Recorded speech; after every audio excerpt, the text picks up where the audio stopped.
Whoa, send up the balloons. This is finished. I can't believe it. I love it. I love it. 9 squares makes a beautiful quilted wall hanging. Isn't it gorgeous? I love it. Let's look at it a little bit closer. Beautiful, beautiful. 9 different swirls. Let's see, can we come up a little? Yes. Let's look at some of these a little bit closer. So you can see in more detail how each of these squares is worked with the different scarf fabrics, okay? Most of the time there are 3 fabrics. Sometimes there are 4, but most of the time I think I did all right with 3. Now, occasionally I might have stuck in another one. Let's see. This one's 1, 2, 3, 4, 5, 6. This one's 6. Well, I got carried away on that one, didn't I? All right. This one is 1, 2, 3, 4. This one is actually 1, 2. Because this scarf has different colors in it, it played out all the way. So, and I only added this little fabric here to it, okay? Now, the second row, we have 1, 2, 3, 4, 5. 5 different pieces of old scarves in that one. In this one, we have 1, 2, 3. This, again, was a scarf that had multicolors in it. So it may look like more, but there's really only three different scarf scraps in there. Then this one here is, let's see, this one is different. And you know what? That's all. There's only 2 in here. Because again, this scarf right here with kind of the animal print on it was 1. But this other one is all 1 scarf with different colors in it. So there's only 2 in that one. This one, all right. This one has 1, 2, 3. This one has actually 4 different fabrics in it. This one has, this is off the same one actually. Do you know, this only has 1. Actually, everything comes off of 1 scarf. It had rows of different fabrics in it. It's made from 1 scarf. This one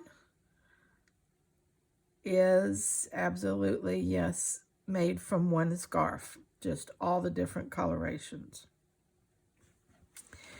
The little center pieces, you know, just whatever you wanted to do. That's a 2-inch center. Then the sashing pieces went on.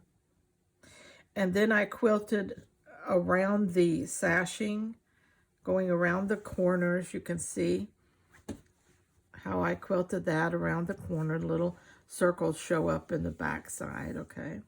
Then I tied in the middle of each flower. I tied so that that would hold the top part of the quilt top to the backing better. It is completely, has the binding on it all the way around. Remember, I put the binding on with knit fabric. Vintage, actually, I believe. I'm not positive about that because I got it at an estate sale, and so much of their fabric was vintage, but I can't, you know, guarantee it was. But I loved it, and I'm using it on the strips and strings quilt and on this quilt because the colors just work, okay? The background to these flowers was an old curtain sheer that I found at a thrift shop and cut up. All my scarves come from the thrift shops and cut up. Some of these fabrics in here are batik scraps. And that's that's the quilt, okay? Now, what I'm going to do in order to hang it in my house is I'm going to sew a casing across here so that I can run a dowel through it and then hang that. Okay, so that's all I'm going to do. When I get it hung, I will let you know. I'll probably make a video of that when I get this hung and when I get the strings completely finished. And I'll show you both of those at the same time. Strips and strings is going across my couch and gonna lay there until my husband needs it. And then this is going on the wall behind my couch. I've got a big old wall, and I think I can get 3 of my different Wild and Free projects hung behind my couch on that wall. And so this would be the first one, okay? So I'm really proud of this, and I hope that you are inspired. And every one of these Wild and Free projects that are done, that I'm doing in squares and quilting, they can be wall art, just like this. They can be full-size quilts. My Strips and Strings is a lap-size quilt, pretty good sized. And it can be pillow covers. It can be table runners. It can be anything you want to turn it into. But all of them can be lap quilts or even bigger quilts by the technique and method that I'm using. They're very strong. They're very secure. They're very decorative. So if you're going to make a bed quilt out of it, please remember that they're very decorative and that they would be more appropriate in a room, on a bed where children and animals are not going to be jumping on them and playing on them and things like that. So, in other words, they're a quilt, yes, but they're a quilt that you're going to have to take care of because of the artistic part of it. You don't want them ruined, okay? Now, we have, I can't remember now whether we have 5 or 6, but I believe we have 6 different patterns in the Wild and Free series. 6 of, and my goal is 12 this year. So we are ahead of the game so far, not in completing them, but at least in designing them for you.